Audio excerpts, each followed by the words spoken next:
Nesta noite eu quero compartilhar com vocês sobre este tema: fato, fé, sentimento.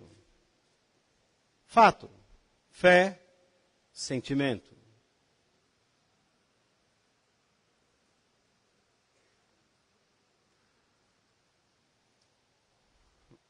Há um grande equívoco por parte de muitos cristãos quando eles tentam viver suas vidas baseando-se em suas emoções, no que sentem. E nesta noite, eu pretendo mostrar para vocês, usando este texto, que nós devemos tomar cuidado com algumas coisas. Porque os nossos sentimentos, quando se tornam fato para nos dirigir, eles podem criar dentro de nós crendices, superstições. E isso é uma coisa que desagrada a Deus. Eu vou falar de uma forma muito simples. Eu não vou usar nenhum outro texto fora do que está aqui. Eu só quero que vocês acompanhem e pensem comigo, procurem pensar, analisar o que nós podemos aprender em Mateus capítulo 14, versículos 22 ao 34. O que Deus espera de nós é que nós possamos viver pela fé. A fé não isenta, ela não mata, ela não inibe sentimentos. No entanto, nós precisamos colocar esta ordem. O fato é Deus, a palavra de Deus, a vontade de Deus. Este é o fato. E nós temos fé para seguirmos a vontade de Deus. E a emoção tem que acompanhar a fé. Quando nós invertemos isto, quando nós buscamos viver pelo que eu sinto, pelo que sentimos, então nós começamos a criar coisas, criar conceitos. E isso desagrada inteiramente a Deus e a pessoa acaba perdendo a fé. E com isso, perdendo as bênçãos de Deus, o que Ele pode oferecer. Então vamos lá. Logo depois, Jesus ordenou aos discípulos que subissem no barco e fossem na frente para o lado oeste do lago, ou seja, o mar da Galileia, enquanto ele mandava o povo embora. Se despedia. Depois de mandar o povo embora, Jesus subiu ao monte a fim de orar sozinho.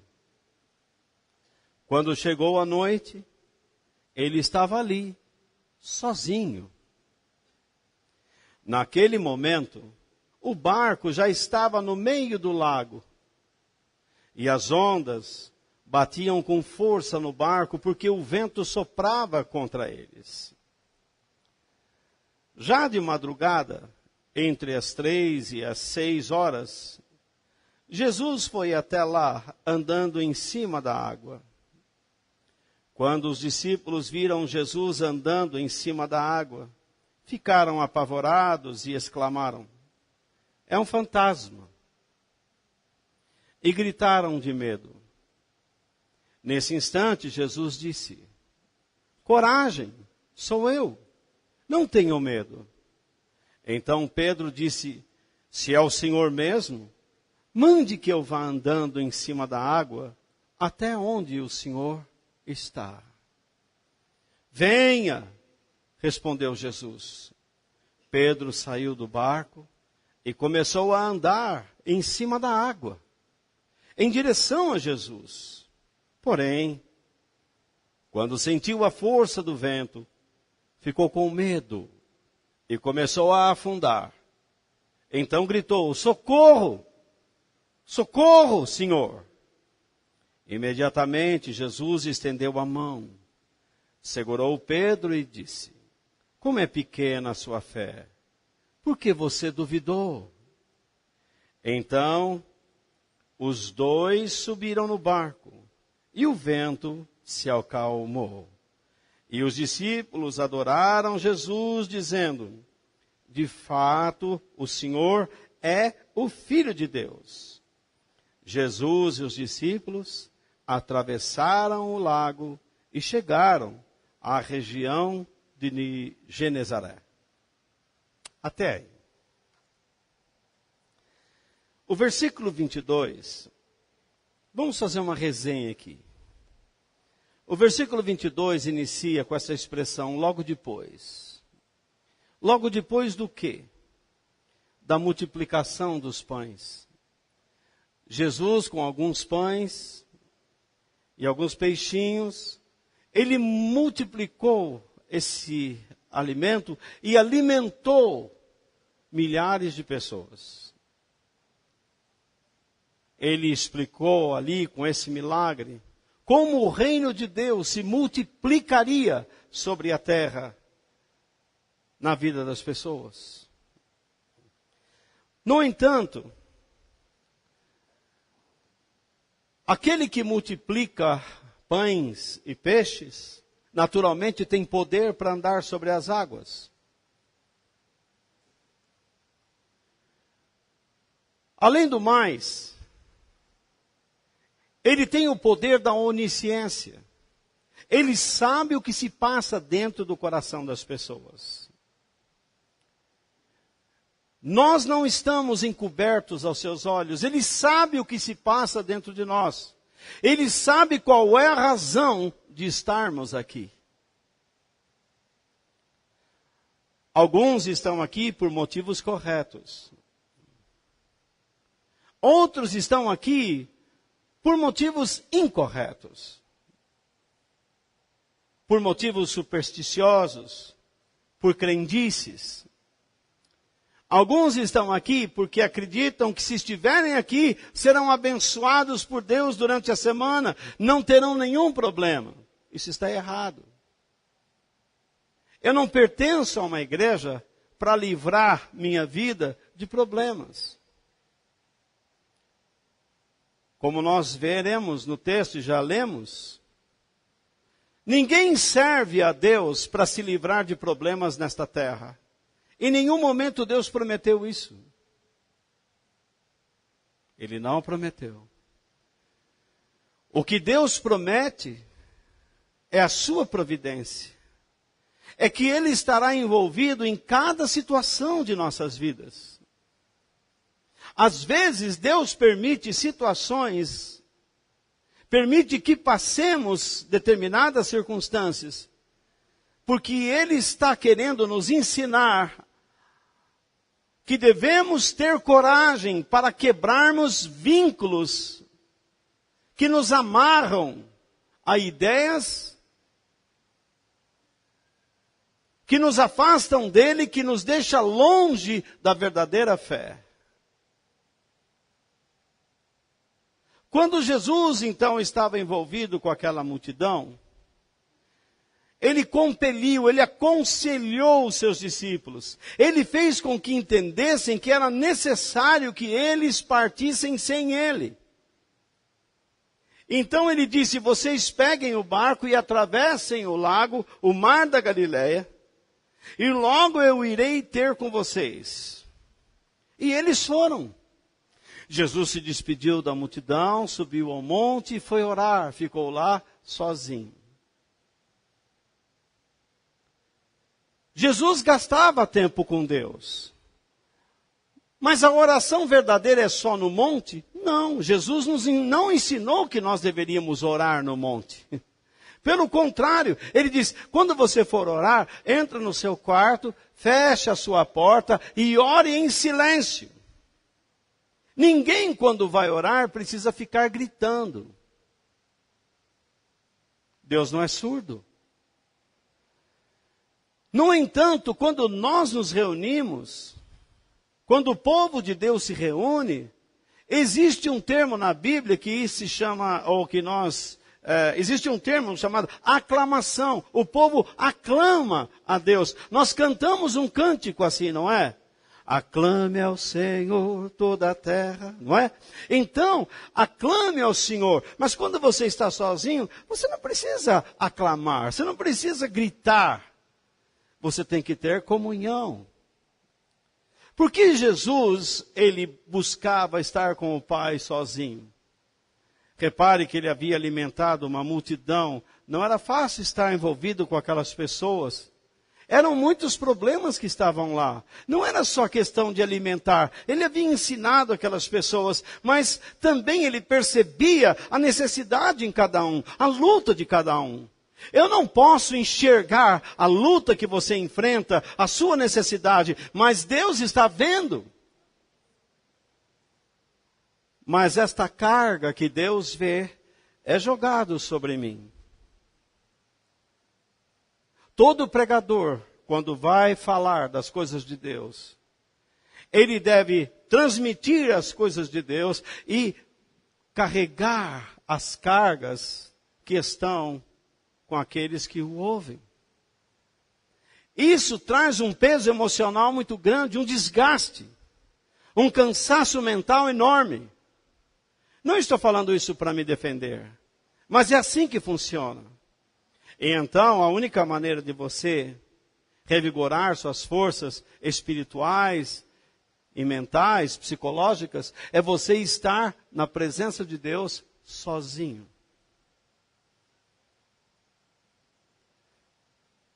E quando era noite, Jesus estava lá. Por volta das 3, 4, 5 horas da manhã, lá estava ele lá orando. E então ele foi em direção aos discípulos andando sobre as águas. É interessante que muitos mágicos, né, na televisão, com truques, tentam andar sobre as águas para dizer, olha como é fácil. Mas Jesus não usou truque. Eu gostaria de ver esses mágicos andando sob um temporal de vento, sem cair.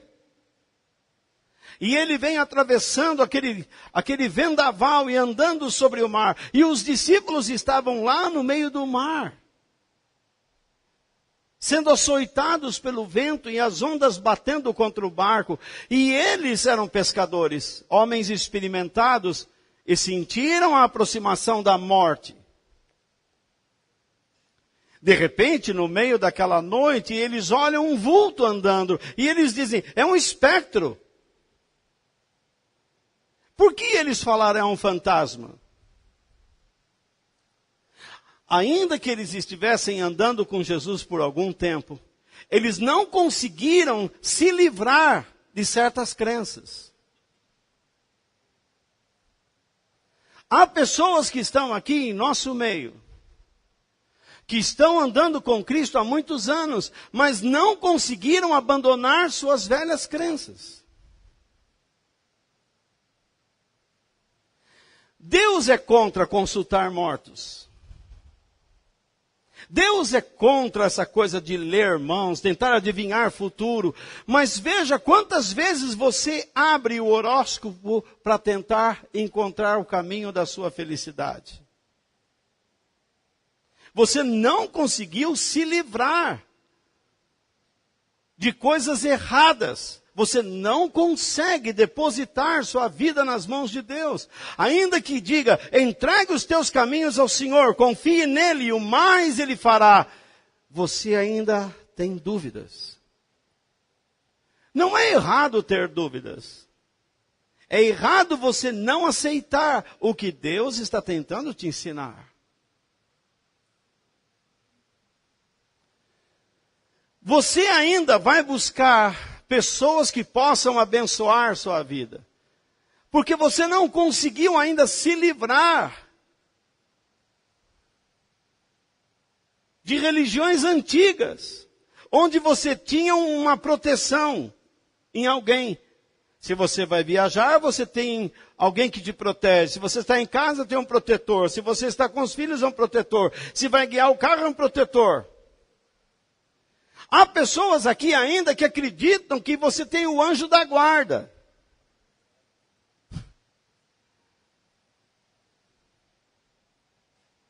Alguns chegam até a orar: Senhor, envia o teu anjo para me proteger. Não basta a proteção de Deus?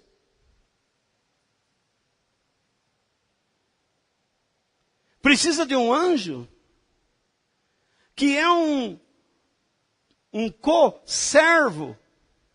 Eles são iguais a nós, só que eles têm uma estrutura diferente. Eles servem a Deus e nós servimos a Ele também. O anjo não aceita que nós oremos a eles, mas alguns ainda insistem em orar. São crenças. Eu ia falar isso mais para o meio, mas já dei um toque. Muitos estão dentro das igrejas, mas não aceitam os ensinamentos de Cristo. Eles estão lutando. O que Deus diz a vocês é que rompam com estas coisas. Porque isso vai levar vocês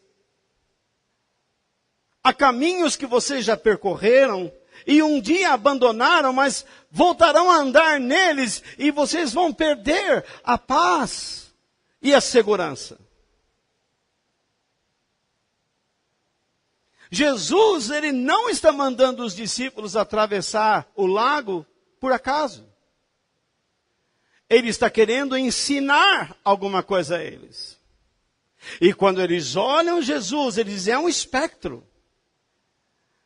Mas por que eles disseram é um fantasma? Porque na verdade, na época de Jesus, era comum entre os marinheiros no Mediterrâneo dizerem assim, até mesmo no mar da Galileia: se você está navegando e você perceber um espectro, isso é sinal de mau agouro. Significa que coisas ruins irão acontecer. Era uma crença, uma crendice, como é do Saci Pererê. Imagine você estar andando no mato e tem pessoas que veem lá um escurinho com uma perna só, um chapeuzinho vermelho, com um cachimbo e pulando. Hã? É o Papai Noel da África. Ele vai lá com uma perna só e pulando. Boi bumbá. São crendices. Quando o evangelho chega, essas coisas caem. Vocês já viram ferraduras penduradas atrás da porta. Tem vassoura atrás da porta que é para a visita sair logo. Tem gente que chega em casa, lá na roça, lá a turma punha a vassoura, e aquela turma vem, dá as vassouras aí. E colocava uma atrás de cada porta, e a turma não ia embora. Lá a gente dormia 10 para 6, 6 horas, estava dormindo. E a turma lá 6:30, 15 para 7, já de madrugada. E eles ali, não saíam da casa. Crendice. Porque nós não entendíamos o propósito de sermos hospitaleiros. Ou então não entendíamos o alvo de visitarmos pessoas. Há uma crendice que nós criamos que parece certa. Se você vai no lugar, você vai só para se divertir. Isso é uma crendice. A vida do cristão, se você vai a um restaurante, se você vai se encontrar com pessoas, você não vai simplesmente para falar de futebol, de filme, ou para se divertir. Você tem um propósito de Deus com aquelas pessoas. Deus manda você ir a um lugar com alvos determinados. E quando você está indo, você será testado. Você vai ser testado por meio de adversidades. Você percebe? Não é porque eles obedeceram a Jesus, Jesus disse, vocês vão, e nada aconteceu. Eles tiveram uma tormenta. O barco estava afundando. E Pedro, então, disse, se é o Senhor, porque Jesus disse para eles, vocês têm que mudar o ânimo de vocês, que é uma coisa que Deus não pode fazer. Algumas pessoas dizem assim, Walter, ora por mim para que Deus me dê coragem. Ele já te deu, use-a. Eu não posso orar para que Deus te dê coragem. Eu não consigo fazer com que você tenha fé. Por isso que existem mecanismos que estão sendo usados por pastores.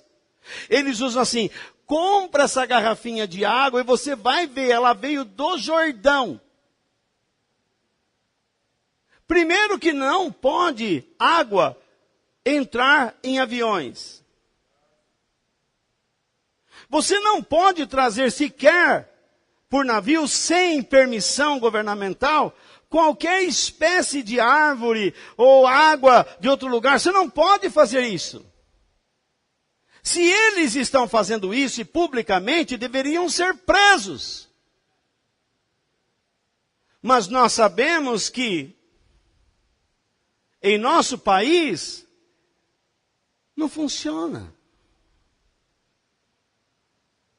Vocês estão vendo, tem um jogo agora aí, Corinthians e Palmeiras. A torcida do Corinthians foi proibida de entrar no estádio. Aí abriram o estádio para 1.800 pessoas. Eles conseguiram brigar entre eles. Caiu a arma de um policial, um corintiano pegou a arma e sumiu com ela. Isso podia ter acontecido com São Paulo, com Palmeiras, não importa. Eles brigam mesmo. Porque não existe lei, não existe cumprimento da lei. Não é por parte de policial, é por parte da justiça.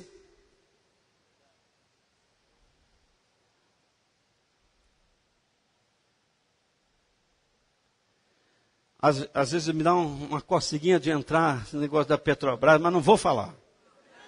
Não vou falar. Não tem nada a ver. Não vou estragar. Nós estamos vivendo um período em que as pessoas não acreditam em verdades. Eles acreditam em sofismas. Eles acreditam em mentiras. Quanto mais mentirosa for a preleção, melhor. Há pessoas que gastam de 4 a 5 mil reais para assistir 2, 3 dias de palestras motivacionais, acreditando que isso melhorará o seu desempenho, sua espiritualidade. Mas não melhora nada. O Brasil acreditou no pré-sal. Fizeram a maior festa. Aí os árabes disseram, o quê? Vou baixar o preço do barril. E agora? E agora?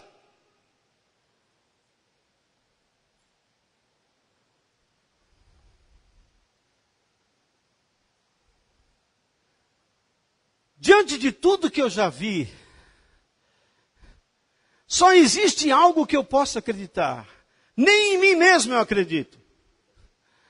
Eu só acredito em Jesus Cristo e na palavra de Deus.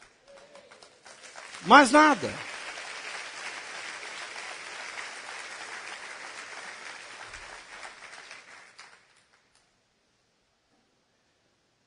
Jesus diz para eles, mudem a atitude. Mudem o ânimo. Não fiquem com medo. E ele diz, eu sou eu. Ele está usando o mesmo nome que Deus falou com Moisés. Jesus estava dizendo assim, pessoal, mudem o ânimo. Em vez de vocês ficarem com medo, tenham coragem, tenham bom ânimo. Porque aquele que está sempre presente está aqui com vocês. eu tenho motivos para acreditar que Jesus está aqui entre nós. E Ele quer que você mude o seu ânimo. Ele quer que você saia da esfera do medo.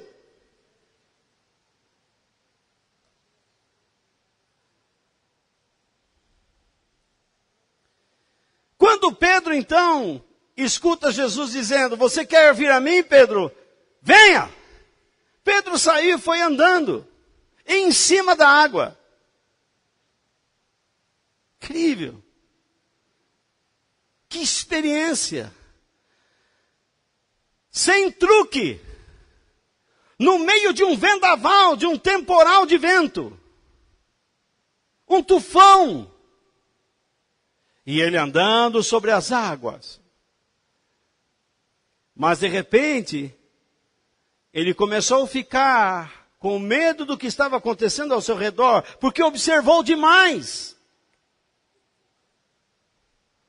E começou a afundar. E então ele gritou, socorro! E Jesus estendeu a mão para ele e o puxou. E quando os dois caminharam de novo sobre as águas e entraram num barco, o vendaval parou. E a Bíblia diz que todos os discípulos o adoraram.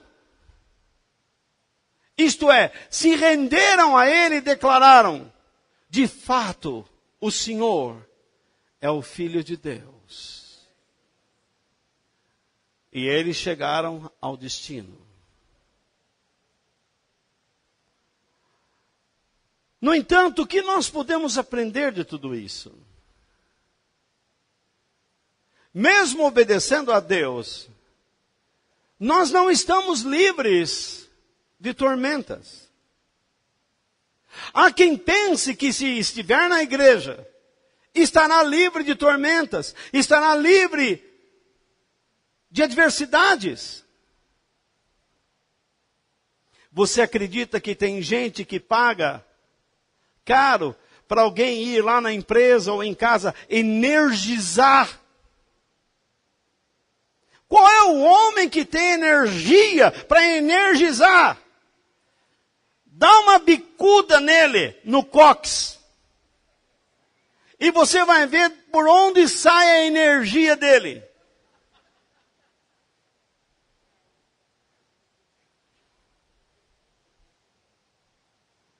Nós temos uma mente confusa. É impossível obedecer a Deus e não ter dificuldades. Veja bem, hoje em dia, é verdadeiro ser homossexual. É errado ser homofóbico. É errado você ser um bom aluno.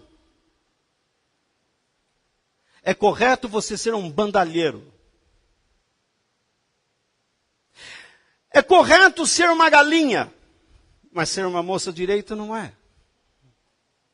É verdadeiro ficar, estruturar um namoro para depois ter um casamento sólido. É errado, besteira. Então, quando você resolve ser um cristão, o que as pessoas vão dizer para você? Que você é louco. Eles vão dizer que mundo você está vivendo. Quando eu começo a ensinar estas coisas aqui para vocês, alguns pastores até falam às vezes por e-mail, você está louco, você ensina isso na igreja, você fala essas coisas, as pessoas não vão embora. Vão sim. Tem gente que, enquanto eu estou falando, fica no ouvido do outro assim, mas ele não tem razão por isso e por isso. Presta atenção, cara. Depois você fala para mim o que você acha. Se você tiver coragem.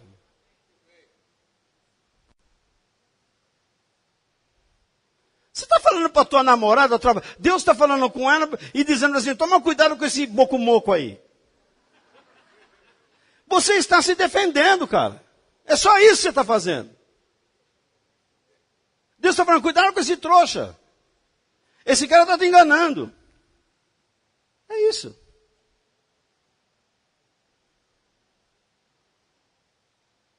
Depois você, se quiser, nós podemos marcar, tomar um café, sentarmos e discutirmos. Você abre o teu coração, eu abro o meu coração. Mas agora me escute. Tenha no mínimo educação. No mínimo. Se é que você aprendeu do teu pai e da tua mãe isso. Eu não estou falando isso a esmo, não. Estou falando porque eu vejo. Então é o seguinte.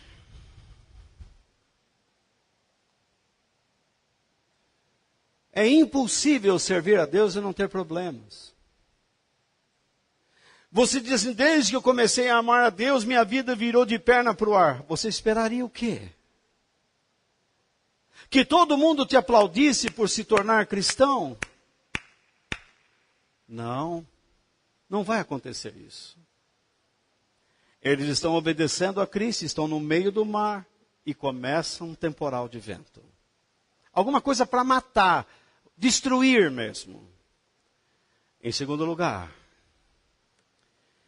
em meio às tormentas, tomemos cuidado com as nossas superstições ou crenças. Me responde uma coisa. Você ama a Deus de fato? Sim ou não? Você ama a Deus verdadeiramente? Levante a sua mão.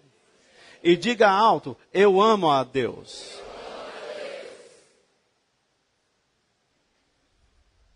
Você fica doente? Sim ou não?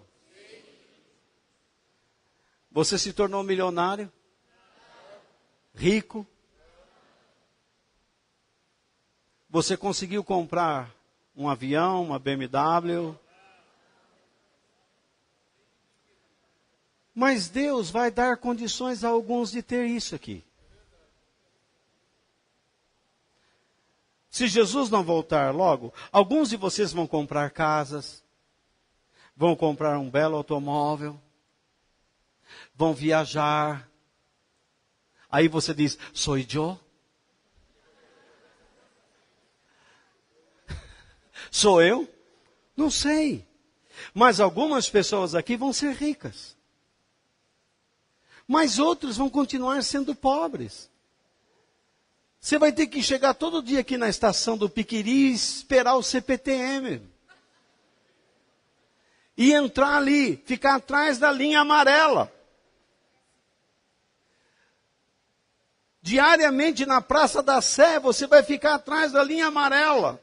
E sabe como que é, né? Quando o trem abre a porta, você não sabe quem sai e quem entra. Eu estava com o Natan um dia na estação do metrô. Não tinha ninguém, só eu e ele. Mas não é que uma mulher atravessou, encostado para correr na frente. Ela já criou o hábito. E ela passou na nossa frente, e eu falei para o Natan, como tem gente sem educação, hein, Natan?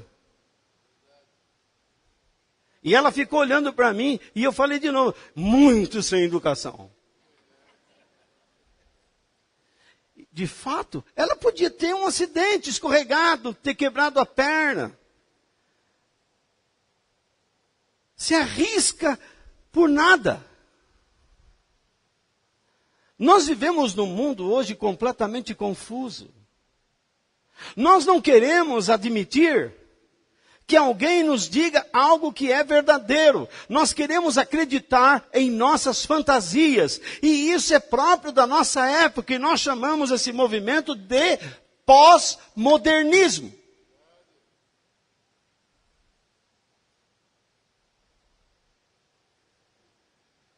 As pessoas não querem saber de autoridade. Olha como estão as nossas escolas. Você entra numa sala de aula, você fica boquiaberto de ver primeiro a imundície, a sujeira que é uma escola. Não se parece escola. Como é que alguém vai se formar no meio de uma imundície?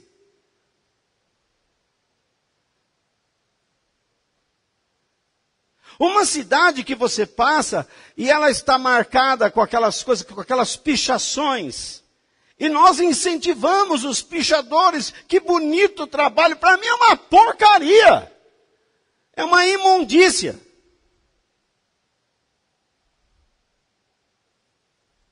Se não pode outdoor, por que pode aquilo? Se não pode um outdoor, dizendo que é uma sujeira colorida, por que pintar o mundo, os muros, os viadutos? Não é uma sujeira? Não é uma poluição? Nós vivemos um transtorno mental, uma confusão mental do tamanho de um bonde, ou de um trem, de um petroleiro. Está na moda. Então, nós não sabemos mais no que crer. Nem a igreja sabe no que crer. Eu disse há pouco, os discípulos acreditavam que quando aparecia um espectro, um vulto, era sinal de que alguma coisa ruim iria acontecer. E Jesus provocou essa situação. Constantemente Ele está provocando você. Aí chega alguém e diz para você assim, vamos orar, estou vendo um vulto ao seu redor. É a mesma coisa. Começa a orar e diz assim, estou vendo um negócio preto. Por que não pode ser branco? Por que não pode ser vermelho? Tem que ser preto?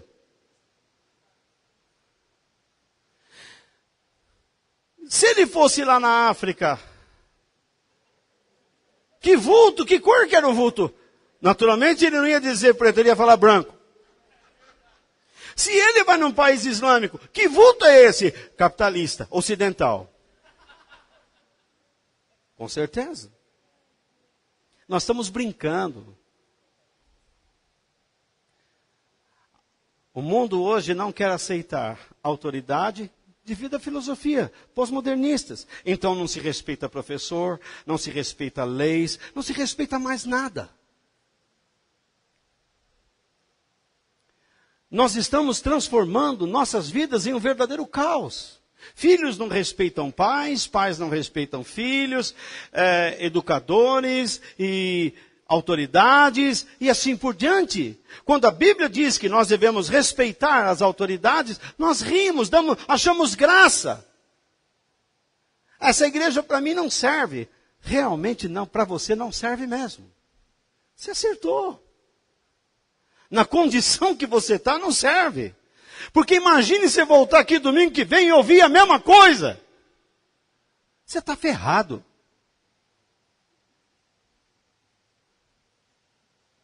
O que te interessa é você viver a sua gandaia.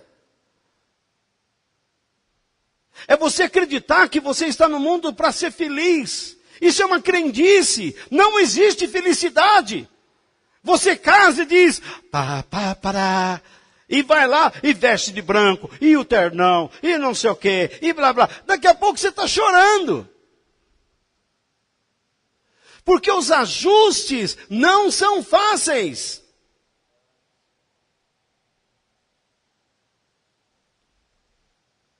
O amor prometido, agora é duvidoso. Por quê? Olha com quem que eu casei.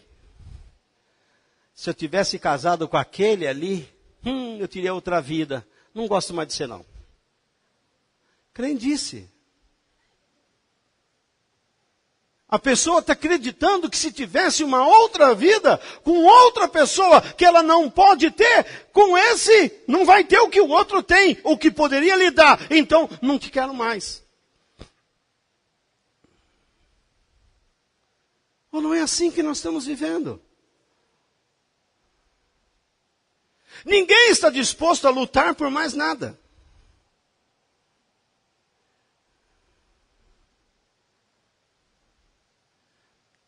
O rapaz e a menina dizem assim, bom, se a gente não fizer sexo para saber se é gostoso, se vale a pena, se não dá, se a gente combina na cama, então não vai dar certo. Isso é crendice.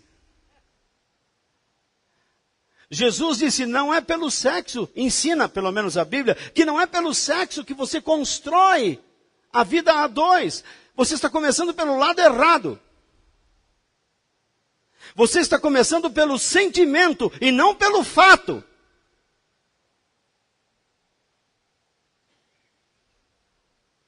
A crendice é resultado do sentimento, do medo.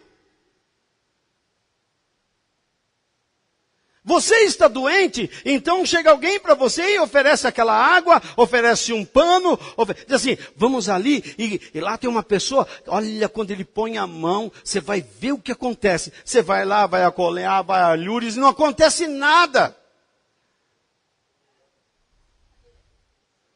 No fim, você está na mão de um médico para sofrer uma cirurgia, ou um tratamento. E você diz, Deus me abandonou. Outra crendice. Quem disse que Deus não está por trás quando você está fazendo um tratamento médico?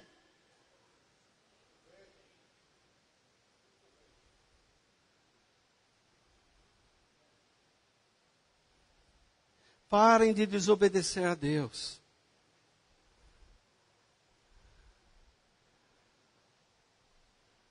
O Espírito de Deus está alertando vocês.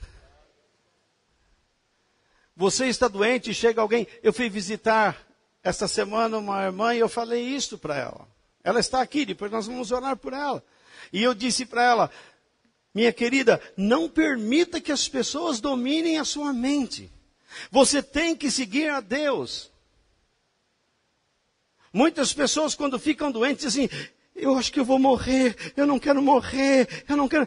Deus falou que você vai morrer? Não. Então, faça a vontade dEle. Use todos os dias da sua vida para ser útil. Use os dias da sua vida para ser uma bênção dentro de casa e as pessoas. Pare de se infernizar com essas crendices. Então chega alguém e diz assim, você tem que crer, você não pode ficar assim, você tem que se levantar, você tem que ir lá, fazer uma corrente, você tem que tomar aquela água, você tem que pôr a toalha na cabeça, você tem que andar com a oração no bolso, você tem que comprar a meia, a cueca, a calça, a camisa, vai lá e você vai ver a unção. Isso tudo é bobagem, é crendice.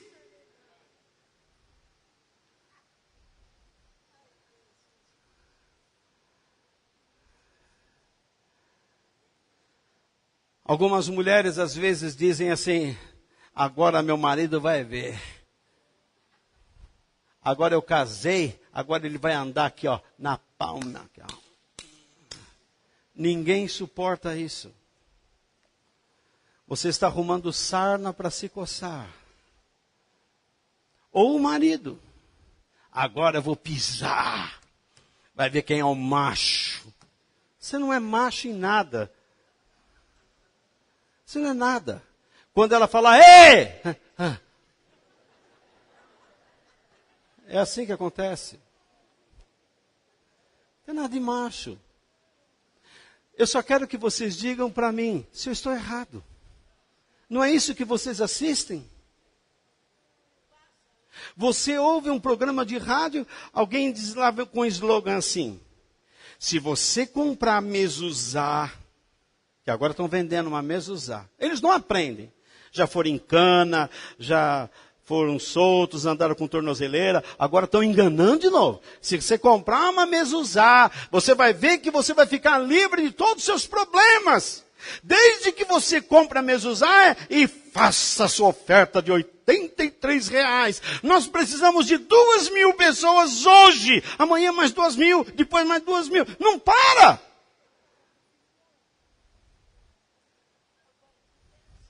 Isso é uma crendice sendo lançada na cabeça das pessoas. Porque é isso que a superstição faz. Deixar você inseguro.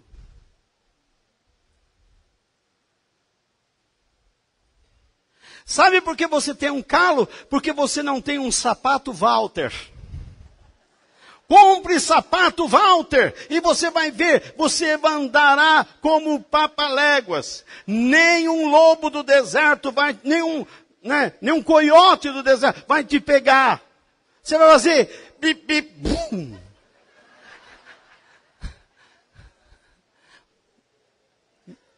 O que essa propaganda diz? Você olha logo para os seus sapatos, será? Aí, sorrateiramente, você compra um sapato Walter. Aí você usa e percebe que continua com seus problemas nos pés. Não saiu nada. Você continua com a joanete, você continua com os calos, você continua com dor no calcanhar. Não mudou nada. Crendices. Você não precisa de tudo que está aí sendo anunciado, mas você corre atrás porque você se sente inseguro se não tiver aquilo. Se uma igreja disser para você que você vai ter paz fazendo isso, dando R$500, você, às vezes no desespero, você vai lá e faz, porque está com medo. Porque no meio do caminho você sofreu uma tormenta. Você não deixou de amar a Deus, mas você não quer se livrar da antiga religião.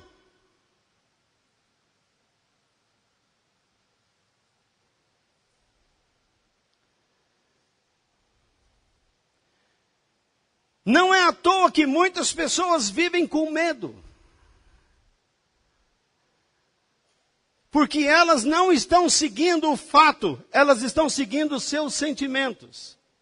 Elas não creem em Deus naquele momento, elas estão crendo nos seus sentimentos. Os seus sentimentos é que está liderando, governando suas vidas. E elas se sentem agora inseguras. Se eu não fizer o que ele me pede, se eu não fizer o que ela me pede, se eu não fizer o que eles me pedem, se eu não me render a isso ou aquilo, então eu não vou ser feliz, eu não vou ter vida, eu não vou conquistar, eu não vou vencer. Se eu não mentir, se eu não me enganar, se eu não for corrupto. Eu não sei se eu estou sendo claro.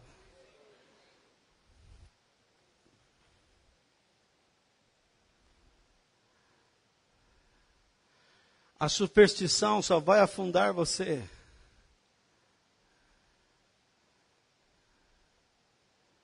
Muitas igrejas, quando você entra lá, o pastor começa a proibir você de assistir televisão, ou não é? Você não pode usar mais calça comprida.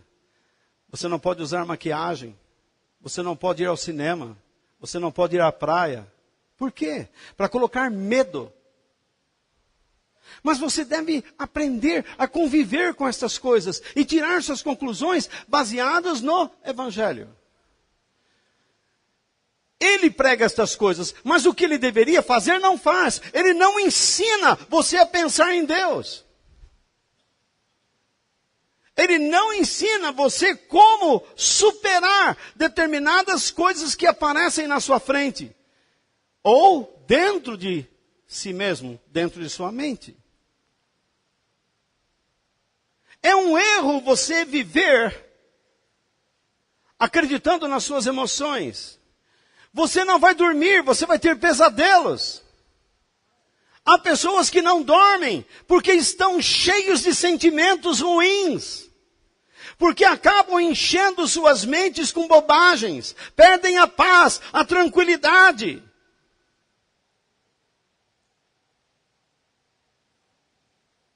Por que Deus uniu vocês dois?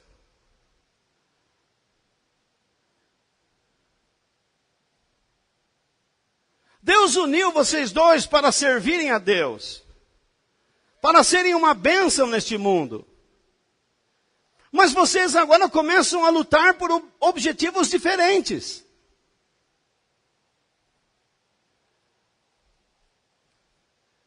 Pedro disse, se o Senhor faça com que eu ande até o Senhor.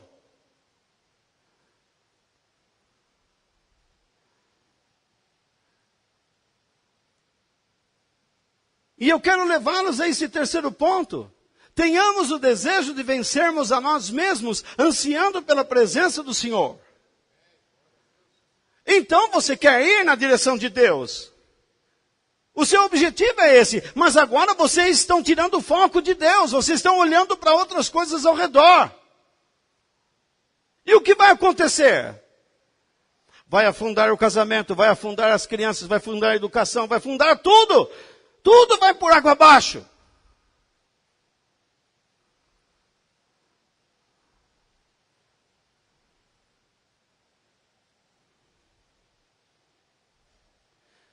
Pedro quebrou a sua aliança com a crendice. Muito bem, ele disse, se é o Senhor, faça com que eu ande sobre o mar e vá até o Senhor. E Jesus disse, venha. E ele foi. Agora ele está crendo. Ele não está amarrado em crendices. Ele pensa que está agora livre, que nada, nenhum mal vai acontecer com ele. Mas acontece. Você começa a aprender o Evangelho. E agora você diz assim, não, agora eu estou mais forte, agora eu creio, agora nada vai mais me derrubar. Eu já ouvi isso tanto. Mas de novo você começa a afundar. Porque você não está olhando no fato.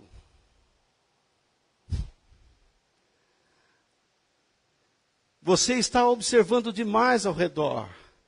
Você está agora observando o que você poderia ter, ou ter tido, ou que não alcançou, ou que poderia ter alcançado. E agora você começa a tirar os olhos de Cristo, e a sua vida vai afundando.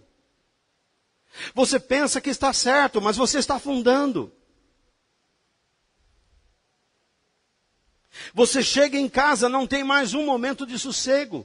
Só existe discussão, só existe briga. Só existe gritaria, ataques, cobranças, opressões. Você vive em depressão. E é incrível como o diabo age. Ele traz para você pessoas justamente para falar o que você quer ouvir.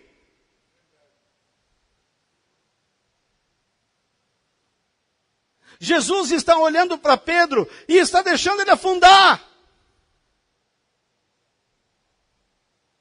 Jesus está olhando para você e está deixando você afundar.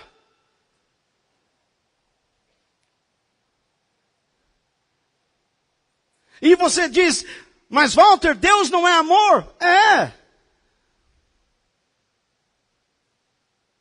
Mas Ele não pode mudar a sua disposição mental. Ele não pode tirar seus pensamentos e colocar outro. Ele não pode tirar seus sentimentos e colocar outro.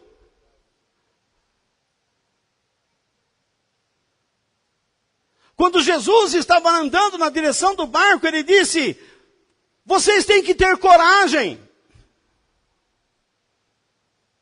Vocês têm que olhar para mim, eu estou sempre presente. Não tenham medo. Agora Pedro está olhando para Cristo e está afundando. Os seus olhos estão lá, mas a sua mente está em outro lugar.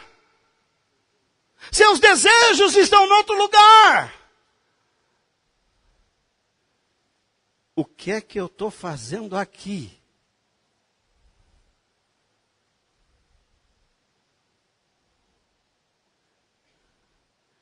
Eu não sei se está claro. Você está afundando.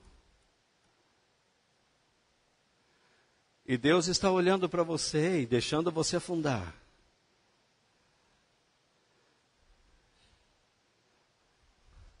Primeiro, Deus pede para você se desvincular com ideias falsas. E depois, Deus espera que você vença a si mesmo. Pedro não estava fazendo uma diversão. Olha, estou andando sobre o mar. Oba. Aquilo não era uma diversão. Ele está agindo pela fé. Mas de repente ele inverte. Ele joga a emoção para frente. E ele começa então a olhar.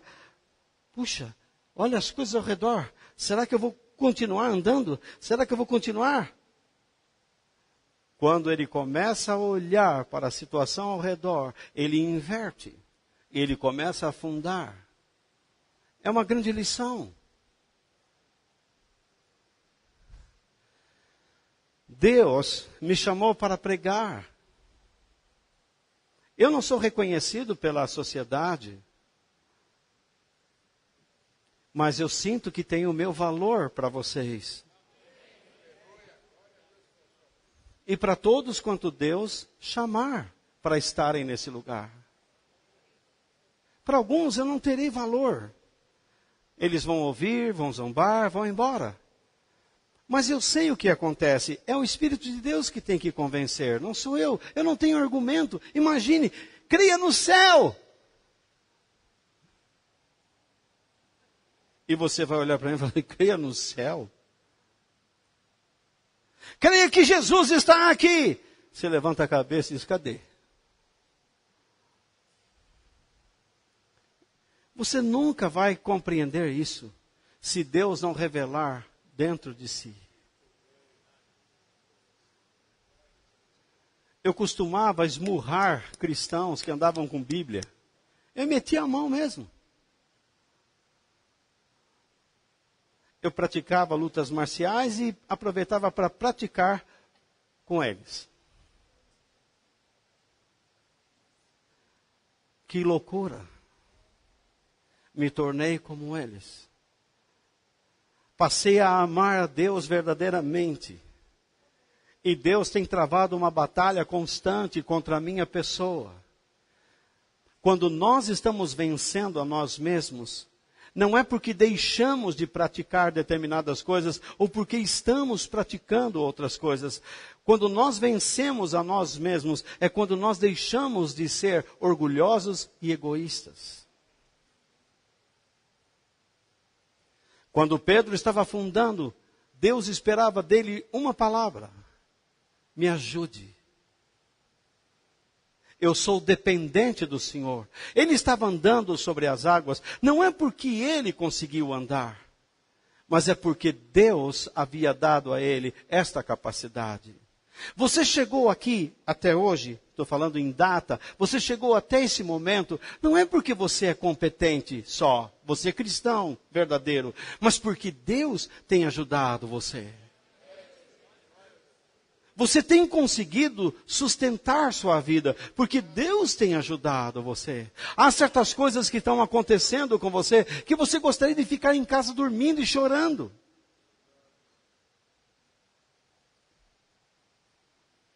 Eu me lembro quando, vou citar de novo, me permitam isso. Minha mãe morreu, enterrei minha mãe, e à noite eu estava pregando. Meu pai morreu, enterrei meu pai, e à noite eu estava pregando. Não é porque eu sei, não é porque existe bagagem, é porque Deus me dá esta capacidade, porque eu quero ir na direção dele. E eu sei que não posso confiar em mim mesmo. O apóstolo Paulo ensinou, se você pensa que está de pé, se você pensa que é capaz, se você pensa que pode se manter onde está, cuidado, você vai afundar. Não tem um ditado que diz, o professor que sabe é aquele que não sabe.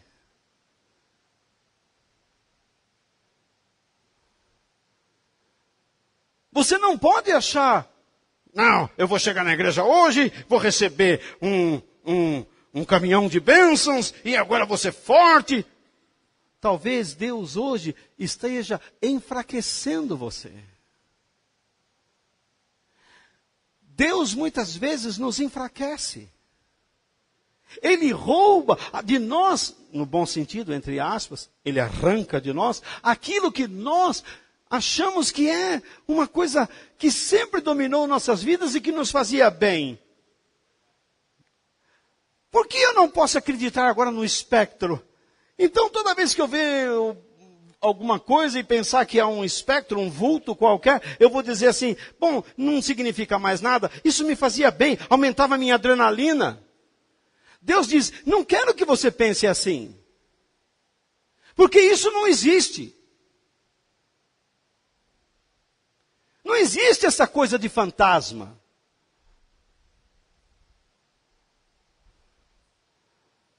Nós queremos crer nestas coisas, porque nós queremos fugir da verdade. Só existe um ser que pode estar conosco, que é Cristo, e que acampa-se ao redor dos que o temem e os livra.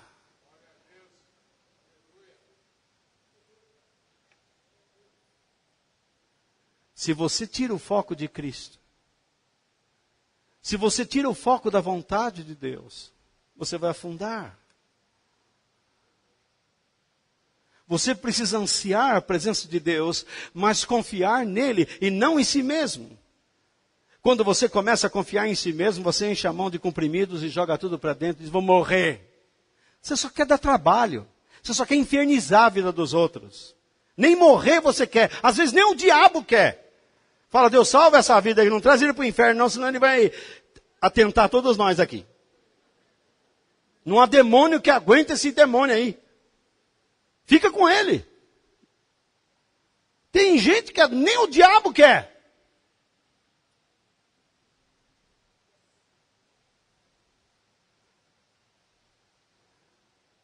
As pessoas ficam o tempo todo só ameaçando e falando coisas tristes e coisas que não têm valor, que não edificam.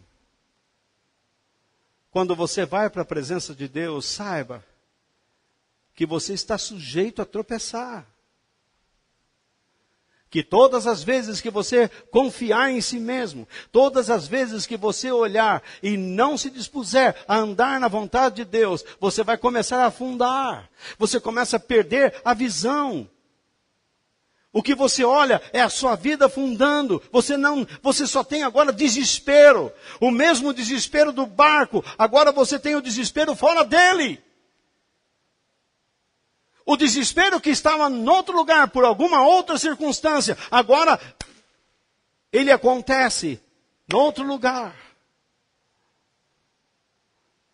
Por isso, não tiremos o foco de Jesus, pois afundaremos. O que Jesus esperava de Pedro? Socorro. Me ajuda. O que Deus espera de você hoje? É uma declaração que você depende dele. Que você trabalha, que você se esforça, você tem uma família, você tem filhos. Mas Pai, me ensine a valorizar minha família. Ensine a valorizar meus filhos. Ensine a valorizar meu namorado, minha namorada, meu namoro, meu noivado, meu casamento. Me ensine a valorizar minha igreja.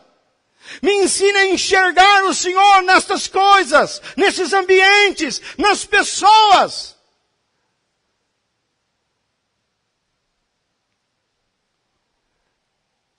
Você vai numa festa. Você acha que Deus não quer que você fale dele naquele lugar? Claro que quer. Ele vai colocar uma pessoa na sua frente que desesperadamente precisa de algo que você tem e que Deus te deu. E é por isso que ele te levou lá.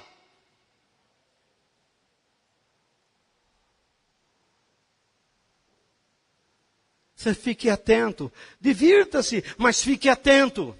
Porque vai chegar um momento em que haverá a hora do milagre, a transformação da água e para o vinho. Alguém vai receber uma semente divina e você será um instrumento. Você arrumou um trabalho. Você diz, não, consegui agora o trabalho, eu estou lá porque eu me esforcei, passei no RH, me aceitaram. Você está lá só porque Deus te colocou. Enxergue o poder de Deus na sua frente. Senão você vai afundar. Você só está morando onde está, porque Deus quer que você fique ali. Deus quer que você o enxergue naquele lugar. Se você tirar os olhos dele, você vai olhar ao seu redor e você vai afundar.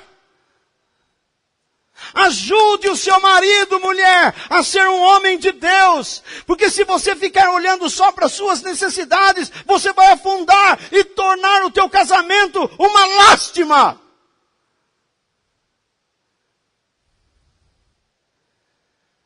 Homem, Assuma o papel de homem de Deus dentro da tua casa. Conduza a tua família aos pés de Cristo. Porque se você tirar os olhos dele, tua família vai procurar outras coisas e você vai afundar.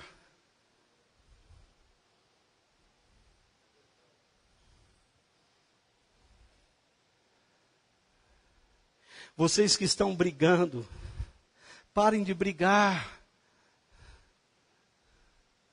Vocês que estão reclamando da vida, parem de reclamar tanto.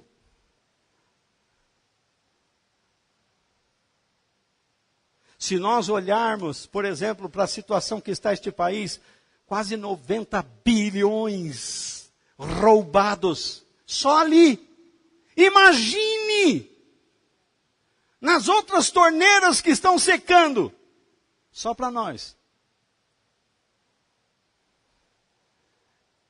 Você vai dizer assim, chega, desisto. Não desista. Seja um homem de Deus, uma mulher de Deus e persista.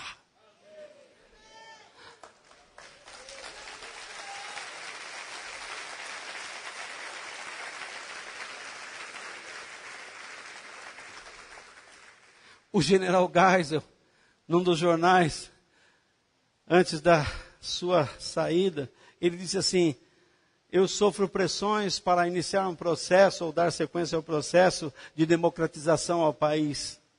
Mas digo a vocês o seguinte, essas pessoas que querem entrar, eles não estão pensando no povo, eles estão pensando neles. E chegará o tempo em que vocês vão ter saudade de nós.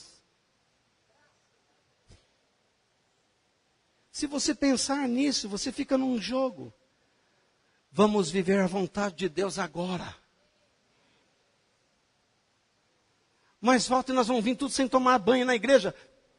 Vem. Eu vou vir de camisa regata.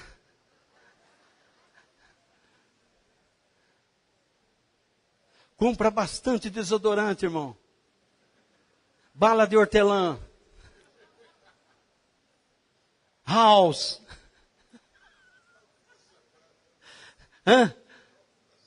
Talco no sapato, larga a brasa, antisséptico, joga dentro das calças também assim.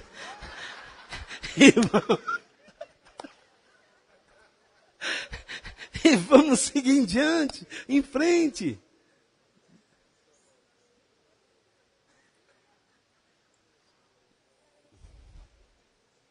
Como é que você namora? Você não tem um tempo para crescer, para observar o lado psicológico da sua namorada, do seu namorado? Como é que ele trata a família dele?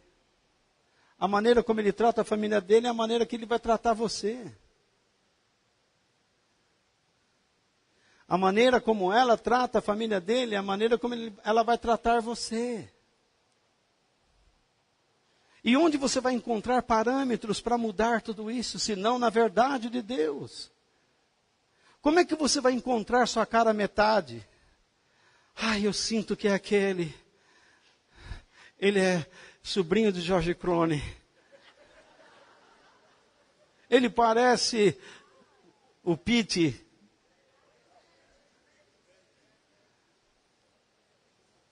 No fim, se acaba arrumando, sabe o quê? Um Muttley, sabe aquele cachorro?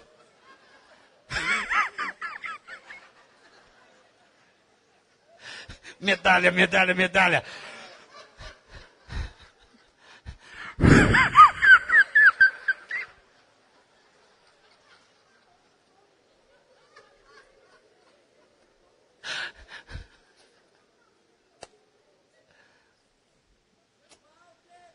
Enfim, confiemos na providência de Deus por meio de Cristo. O que é providência? Quando você reconhece que depende de Deus, você sempre o verá por perto. E sempre terá a sua mão. Quando Pedro sentiu que estava afundando e teve que declarar, me ajuda, Senhor. Ele estendeu a mão e puxou ele para cima das águas. Nós precisamos mudar nossa postura. Nós precisamos mudar nossa maneira de pensar. Que a nossa fé esteja sempre em Cristo e não em nossos sentimentos.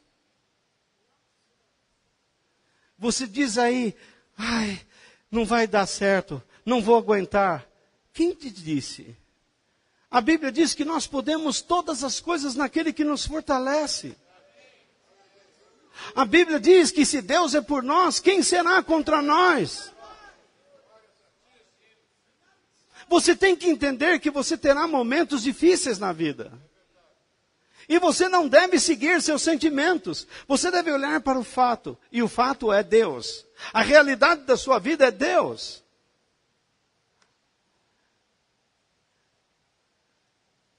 E eu gostaria de terminar falando com vocês o seguinte. Eu tenho falado sobre, então, a importância do fato, a importância da fé, a importância do sentimento.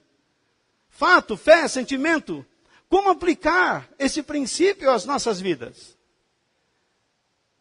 Eu quero que você olhe bem essa imagem que eu vou colocar aqui. É uma imagem antiga.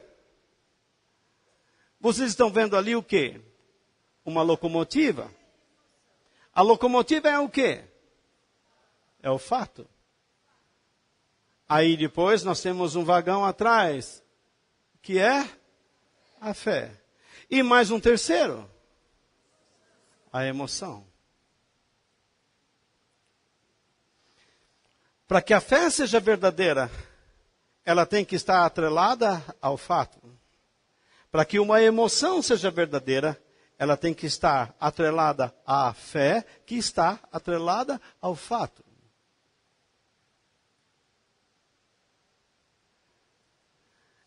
Vamos supor que eu apagasse ali a fé e a emoção. Não existisse aqueles outros dois carrinhos lá. Esses daí. Só existisse esse. Esse pode viver sem aqueles? Não? Sim ou não? Pode. Deus precisa da gente? Deus precisa de você? Não. Não precisa.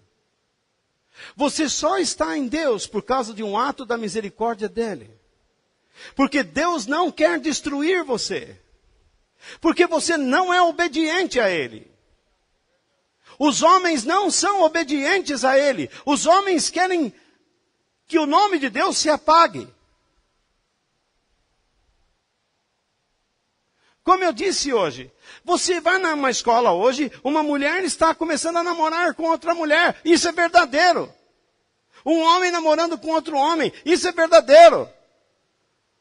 É careta agora uma menina namorar com um menino e um menino com uma menina. Isso é careta, é errado. Não tem emoção. Deus chama isso de prostituição. De imoralidade. Mas o pós-modernismo não. Quantos cristãos estão se envolvendo na filosofia do pós-modernismo? Qualquer dia eu vou tentar explicar isso para vocês aqui. De onde vem isso? Isso vem do iluminismo que gerou o modernismo e agora o pós-modernismo. E o que vem depois? Em Rio Grande do Sul as pessoas já estão andando peladas na rua.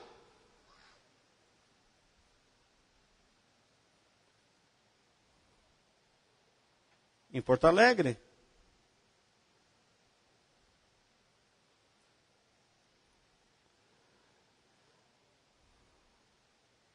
Então, o vagão pode andar sozinho, não precisa de nada atrás.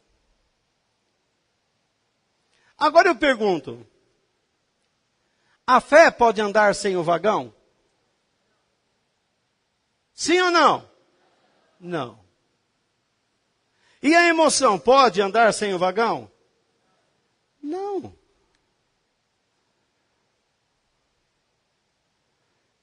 A emoção pode andar sem a fé? Hã? Não. E a fé pode andar sem a emoção? Hã? Não.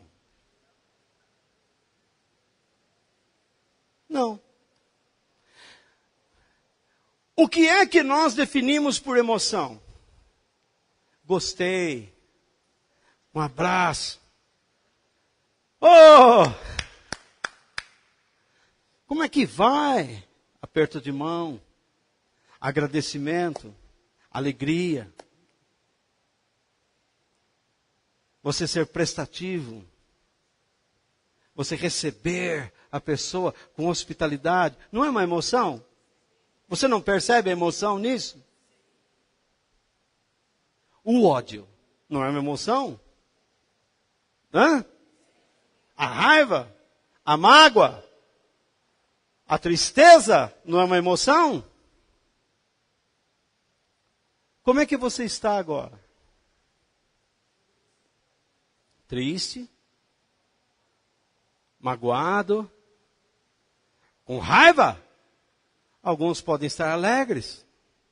Nós temos uma diversidade aqui. E como é que você vai lidar com isto? Essa sua alegria pode te prejudicar. Esse seu sentimento de gigantismo, do eu, de agigantar o eu, esse sentimento, não, eu não preciso disso, eu sei, isso vai derrubar você lá na frente, não é agora.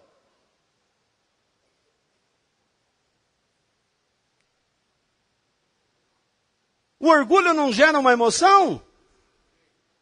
O egoísmo não gera uma emoção? Inveja? Por que tem eu não tenho? Por que ele tem eu não tenho?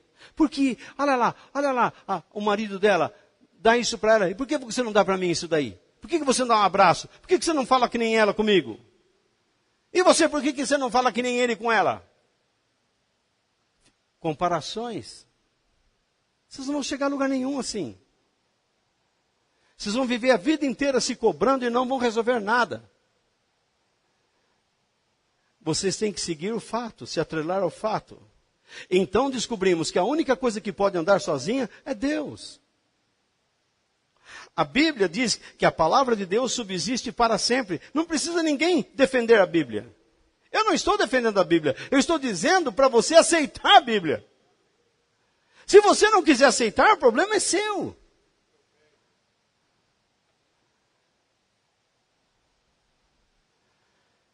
Enfim. Quando a Bíblia fala que você deve respeitar a Deus, isso não é uma emoção? Sim ou não? Que é baseada onde? Na fé. Mas quando você diz, não, eu não preciso ninguém mandar na minha vida, onde você está baseando a sua fé? Sua crença? Na sua emoção. Porque a Bíblia diz o contrário.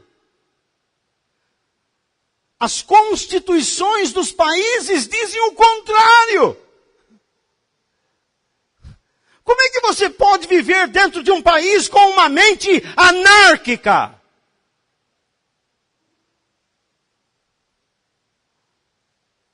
Eu vou trabalhar naquela empresa, mas não vou fazer o que eles querem, não. Ou não é assim que nós temos ouvido?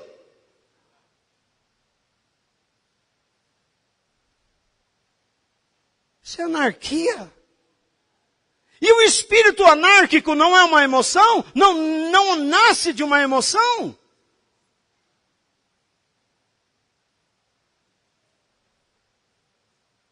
Se você não for anárquico, se você não tiver a ideia da anarquia, você está na contramão da história? Mentira! Jesus disse que nos últimos dias a maldade se multiplicaria. A incredulidade ia multiplicar. A falta de fé iria ser vista, claramente vista. O amor de muitos se esfriaria.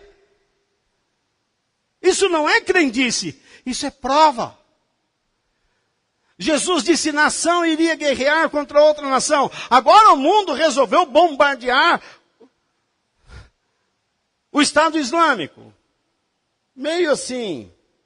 Mas resolveu tomar um rumo e dizer, escuta aqui, vocês não vão mais avançar não.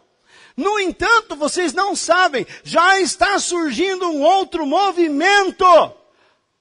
no Golfo Arábico, se não me falha a memória, pior que esse.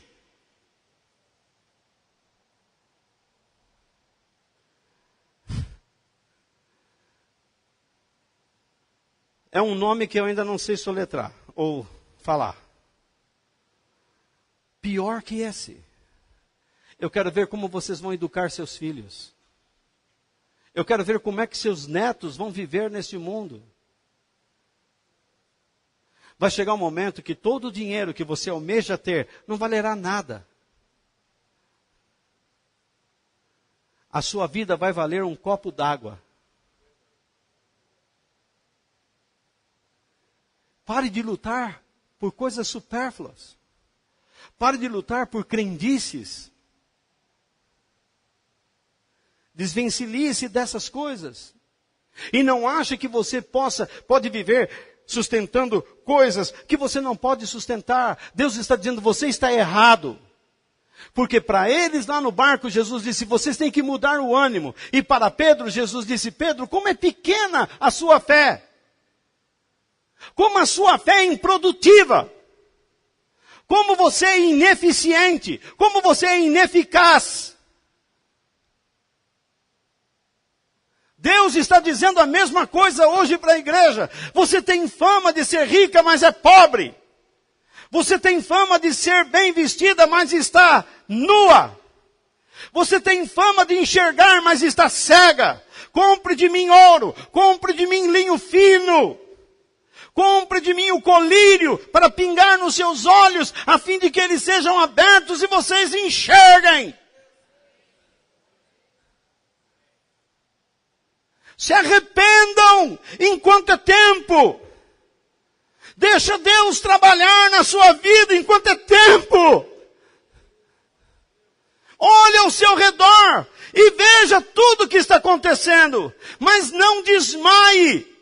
Ainda que você veja todas estas coisas, olhe para Jesus, porque Ele é o fato. Ele disse que estas coisas iriam acontecer, próximos à sua vinda, e Ele vai voltar.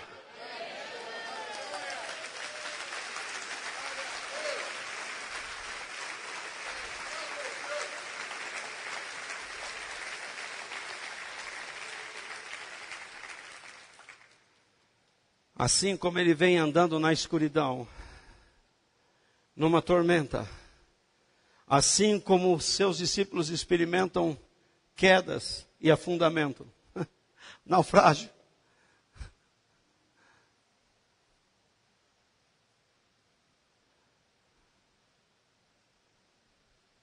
Ele ainda está estendendo as mãos para puxá-los para fora e entrar no barco que ele está. E quando ele entra na situação, esse vendaval desaparece, mas não aqui na terra. Aqui vai continuar. Se você pegar a emoção e colocar para cá, e colocar a fé para lá, você está confundindo tudo. A emoção não consegue se atrelar ao fato, porque a emoção está presa em você e não em Deus. Quando você tem fé, significa que você quer ser fiel a Deus. E a sua fidelidade vai gerar uma emoção correta.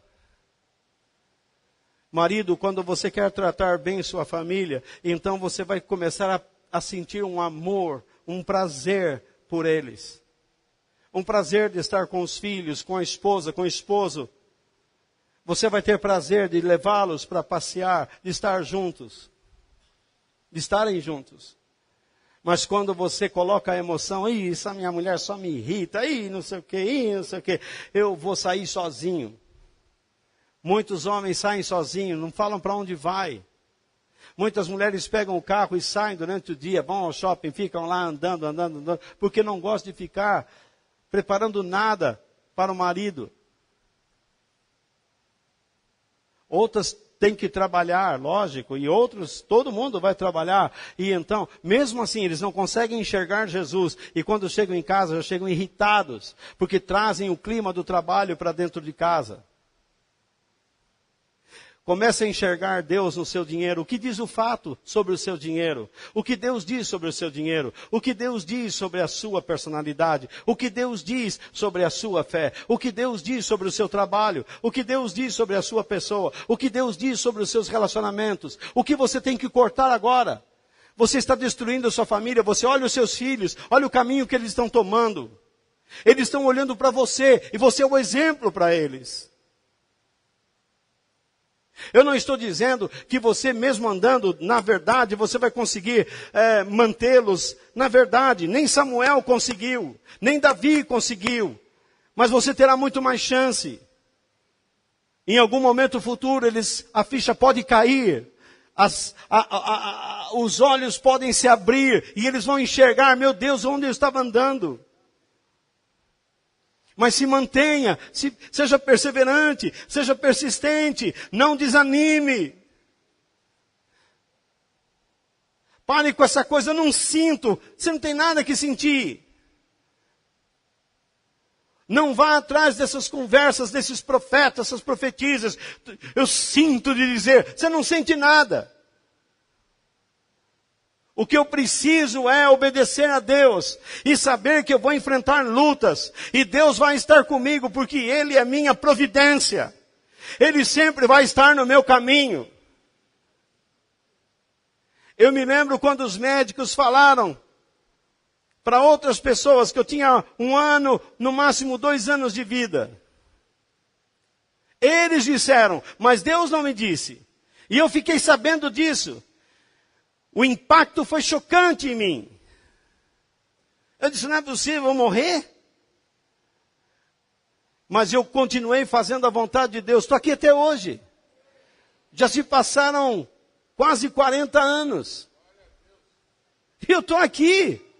Uma hora eu vou ter um piripaque e vou morrer no tempo certo. Não é no tempo que vocês estimam, não. É no tempo que Deus determinou.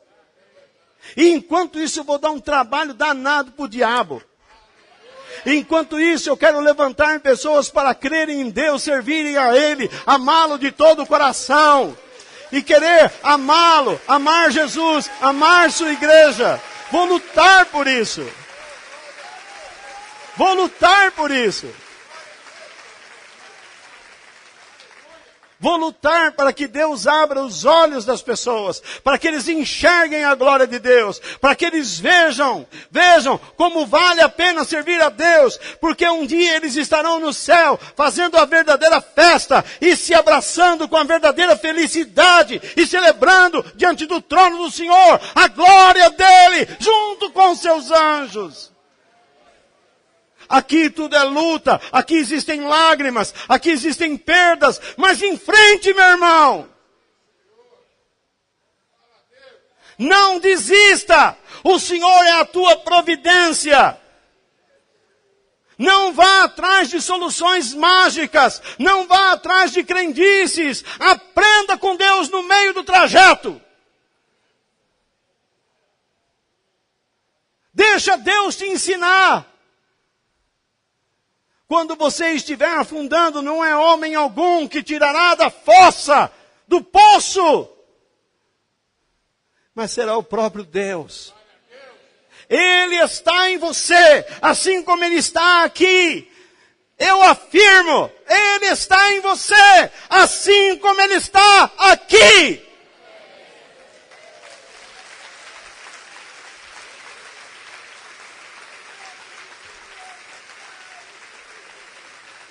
Onde estiverem 2 ou 3 reunidos em meu nome, eu estou no meio de vocês. Ele está aqui, Ele está em você.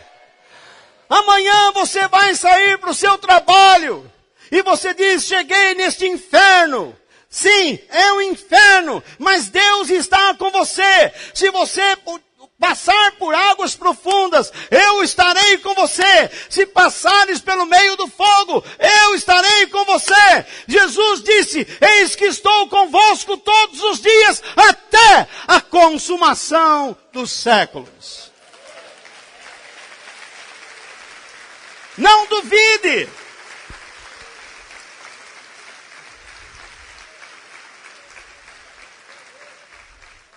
Nada que está acontecendo está fora dos planos de Deus. Nada. Nada. Suas lágrimas, seu choro, suas perdas, sua luta.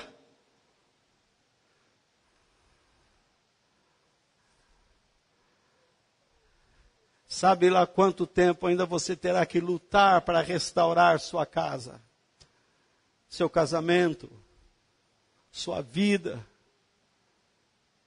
Mas não desista. Não desista. Ame o Senhor de todo o teu coração. Em vez de pensar em destruição, pense em servi-lo. Nós temos orado pela Luana e pela Esther. Elas têm câncer. E qualquer um diz, é só Deus mesmo. Assim como a gripe, é só Deus.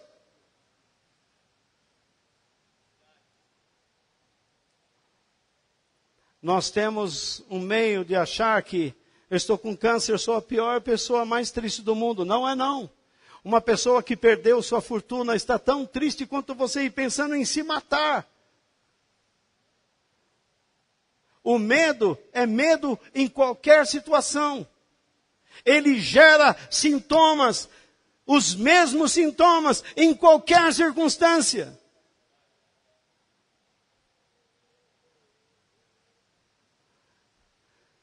Luana e Esther, irmãos, vocês têm que confiar em Deus nesse instante. Eu tenho que confiar em Deus que estou fazendo a coisa certa. Não enganando vocês.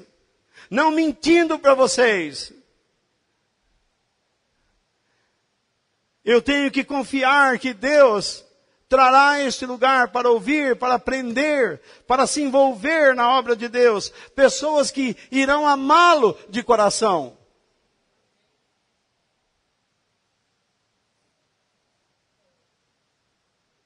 Por isso, não chamem ninguém para vir aqui dizendo assim, olha, vai ser muito bom, muito bom. Às vezes não é bom, não. Às vezes vai ser uma chacoalhada. E essa pessoa vai dizer, o que eu vim fazer aqui? Por isso que às vezes eu digo, você não está contente, levanta e se arranca. Porque é melhor do que você ficar dando mau exemplo aí. Ficar batendo papo enquanto eu estou falando. Porque você revela que não tem um pingo de educação.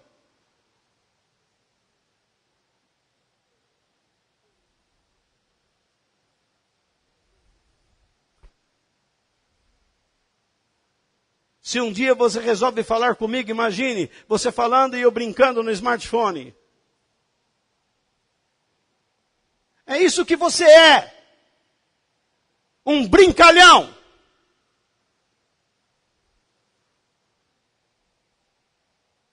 Jamais confiaria em você, meu amigo.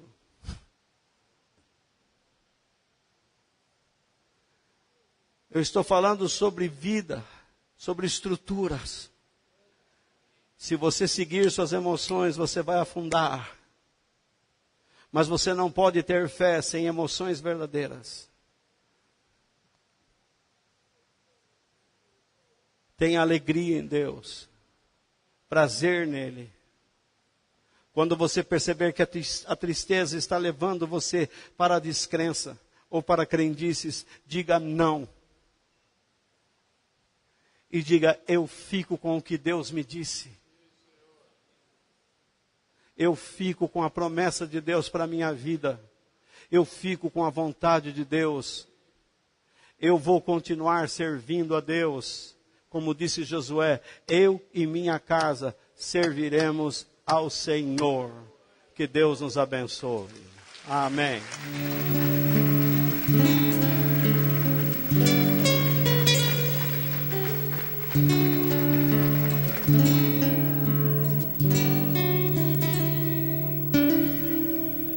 Quem nos